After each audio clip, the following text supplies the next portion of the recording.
கரெக்டா பதில் சொல்றீங்களா பாப்போம். தோசை சாப்பிட்டுக்கிறீங்களா? தோசையா? காலையில கூட சாப்பிட்டேன் ஈரோட்ல. சாப்பிட்டீங்களா? தோசைக்கு ஏன் தோசைன்னு பேர் வந்துச்சு? தோசைக்கு ஏங்க தோசைன்னு பேர் வந்துச்சு? அதுவா, இது தோசை ரொம்ப நாளா தோசை, அதனால தோசை. உங்க பேர் என்ன?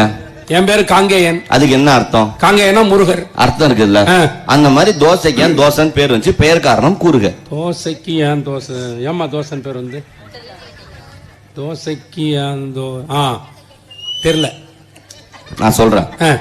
தோசை ஊத்த சொல்ல என்ன சத்தம் வருது? தோசை ஊத்தும் போது சைன் சத்தம் வருது. அத்த திரிப்போட சொல்ல என்ன சத்தம் வருது? திரி போடும் போது சைன் சத்தம் வருது. எத்தனை தபா சைன் வருது? 2 தடவை சைன் வருது. 2க்கு ஹிந்தில என்ன?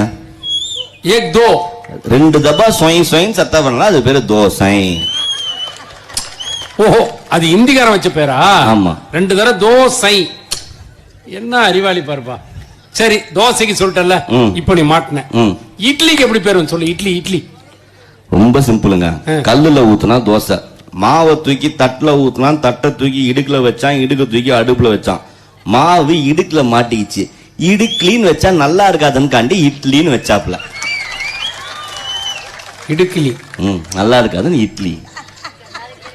இரு நான் யோசிக்கிறேன். இரு.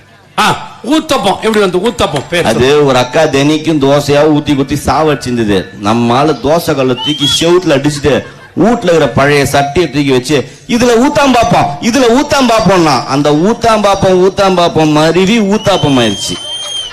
ஊத்தாம் பாப்போம், இதுல ஊத்தாம் பாப்போம், இதுல ஊத்தாம் பாப்போம்னா ஊத்தாம் பாப்போம் ஊத்தாப்பம்.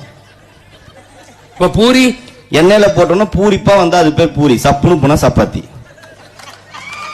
இப்ப அம்பானி தின்னுகட்ட குடும்பத்துல இருந்து வந்திருக்கேன்னு தெரியுது. ரொம்ப சிம்பிளா உங்களுக்கு ஒரு கேள்வி கேட்கிறேன். இந்த கேள்விக்கு